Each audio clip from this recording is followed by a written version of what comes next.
नमस्कार, मैं यशवंत कुमार सहआचार्य हिंदी राजकीय वाणिज्य महाविद्यालय कोटा सामान्य हिंदी पाठशाला में आपका स्वागत करता हूं। हम सुभद्रा कुमारी चौहान द्वारा रचित झांसी की रानी नामक कविता का अध्ययन कर रहे हैं। अब तक हमने झांसी की रानी के बचपन, उनकी युवावस्था और उन परिस्थितियों को जाना है जिनमें झांसी की रानी को संघर्ष करना पड़ा, जिन परिस्थितियों के कारण भारत में 1857 की क्रांति हुई। और अब हम इन्हीं परिस्थितियों का विस्तार और संघर्ष आगे की वीडियो में देखेंगे, सुनेंगे। कुटियों में थी विषम वेदना, महलों में आहत अपमान, वीर सैनिकों के मन में था अपने पुरखों का अभिमान। नाना धुंधु पंत पेशवा जुटा रहा था सब सामान, बहीन छबीली ने रणचंडी का कर दिया प्रकट आह्वान। हुआ यज्ञ प्रारंभ उन्हें तो सोई ज्योति जगानी थी, बुंदेले हर बोलों के मुंह हमने सुनी कहानी थी। खूब लड़ी मर्दानी वह तो झांसी वाली रानी थी। कुटियों में थी विषम वेदना, गरीबों की झोपड़ियों में भी भयानक दुख था, क्योंकि अंग्रेजों ने जन सामान्य के उद्योग धंधे नष्ट कर दिए थे। भारत का वस्त्र उद्योग नष्ट कर दिया था, भारत के कुटीर उद्योग नष्ट कर दिए थे। इस कारण से भारत के गरीब भी, कुटियों में रहने वाले भी अत्यंत दीनहीन थे, दुखी थे, वेदना से भरे हुए थे। महलों में आहत अपमान, और जो महल थे, जो कभी शक्ति और संपन्नता के प्रतीक थे, वे भी अपने आप को अपमानित अनुभव कर रहे थे। वे भी आहत थे, वे भी पीड़ित थे। वीर सैनिकों के मन में था अपने पुरखों का अभिमान। भारत के वीर सैनिकों के मन में अपने पुरखों का अभिमान था कि हमारे पूर्वज अत्यंत वीर थे और उन्होंने बड़े बड़े साम्राज्यों का निर्माण किया था। उन्होंने कभी किसी पर अन्याय अत्याचार नहीं किया था और उन्होंने दुष्ट अन्याय अत्याचार शक्तियों का समय समय पर प्रतिरोध किया था, स्वाधीनता पूर्वक शासन किया था। इस प्रकार का अभिमान भारत के वीर सैनिकों के मन में था। नाना धुंधु पंत पेशवा जुटा रहा था सब सामान। नाना साहब, धुंधु पंत पेशवा, ये सब जो है तरह तरह के सामान जो है जुटा रहे थे, अर्थात युद्ध की तैयारियां कर रहे थे। बन छबीली ने रणचंडी का कर दिया प्रकट आह्वान। बन छबीली अर्थात झांसी की रानी लक्ष्मीबाई ने प्रकट रूप से रणचंडी का आह्वान कर दिया, अर्थात युद्ध की घोषणा कर दी। अंग्रेजों के विरुद्ध संघर्ष प्रारंभ कर दिया, अपने किले पर अधिकार करने वाले अंग्रेजों को मार डाला और झांसी राज्य का ध्वज अपने किले पर, अपने दुर्ग पर फहरा दिया। इस प्रकार से उन्होंने प्रकट रूप में रणचंडी का आह्वान कर दिया, युद्ध को आमंत्रण दिया। हुआ यज्ञ प्रारंभ उन्हें तो सोई ज्योति जगानी थी। इस प्रकार से स्वाधीनता का यज्ञ प्रारंभ हुआ। उन्होंने भारत में स्वाधीनता की जो ज्योति सो गई थी, उस ज्योति को जगाना था, स्वाधीनता की चेतना को जागृत करना था। बुंदेले हर बोलों के मुंह हमने सुनी कहानी थी, खूब लड़ी मर्दानी वह तो झांसी वाली रानी थी। बुंदेलखंड के हर बोलों के माध्यम से हमने झांसी की रानी की वीरता की कहानी सुनी थी और जाना था कि झांसी की रानी मर्दों की तरह खूब लड़ी, अर्थात उन्होंने डट करके अंग्रेजों से संघर्ष किया। महलों ने दी आग, झोपड़ी ने ज्वाला सुलगाई थी, ये स्वतंत्रता की चिनगारी अंतरतम से आई थी। झांसी चेती, दिल्ली चेती, लखनऊ लपटें छाई थी, मेरठ कानपुर पटना ने भारी धूम मचाई थी।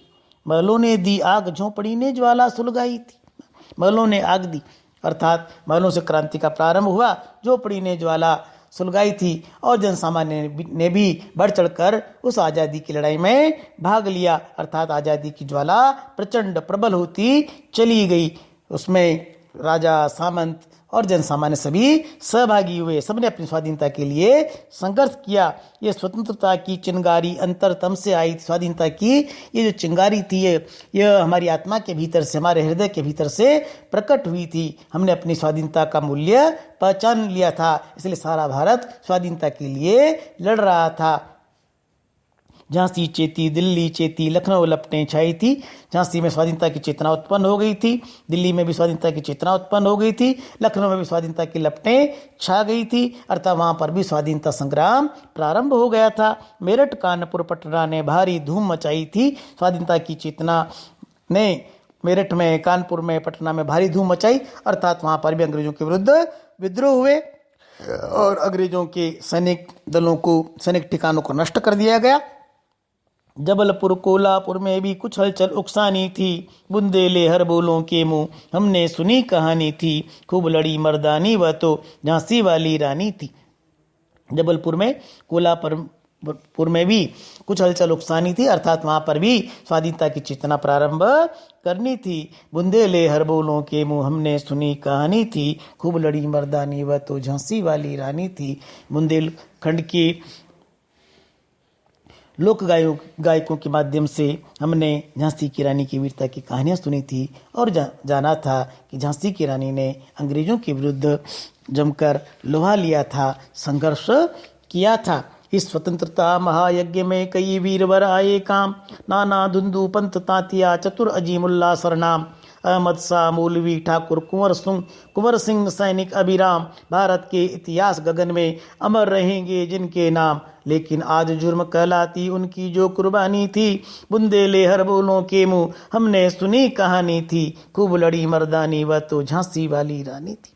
इस स्वतंत्रता महायज्ञ में कई वीरवर आए काम, भारत का जो पहला स्वाधीनता संग्राम 1857 की क्रांति के नाम से प्रसिद्ध है, उसमें भारत के कई श्रेष्ठ वीर योद्धा काम आए, अर्थात वीर गति को प्राप्त हुए।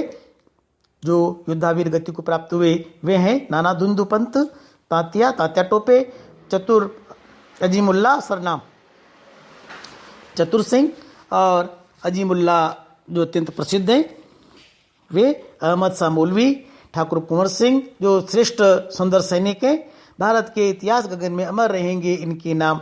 नाना धुंधु पंत का, तात्या टोपे का, राजा चतुर सिंह का, अजीमुल्ला का, अहमद शाह मौलवी का, ठाकुर कुंवर सिंह का नाम भारत के इतिहास गगन में स्वाधीनता के लिए लड़ते हुए शहीद होने के कारण सदैव प्रसिद्ध रहेगा, गूंजता रहेगा, अमर रहेगा। लेकिन आज जुर्म कहलाती उनकी जो कुर्बानी थी।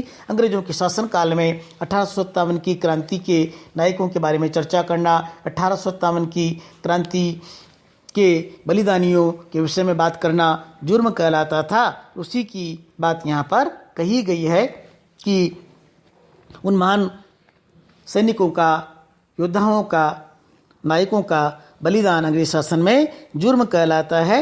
बुंदेले हर बोलों के मुंह हमने सुनी कहानी थी, बुंदेलखंड के लोक गायकों के माध्यम से हमने झांसी की रानी की कहानी सुनी थी और जाना था कि झांसी की रानी मर्दों की तरह, पुरुषों की तरह खूब लड़ी, अर्थात उन्होंने डटकर संघर्ष किया, अंग्रेजों से जमकर लोहा लिया। धन्यवाद। अब हम अगले वीडियो में इसी कविता के अगले चरण का अध्ययन करेंगे। धन्यवाद।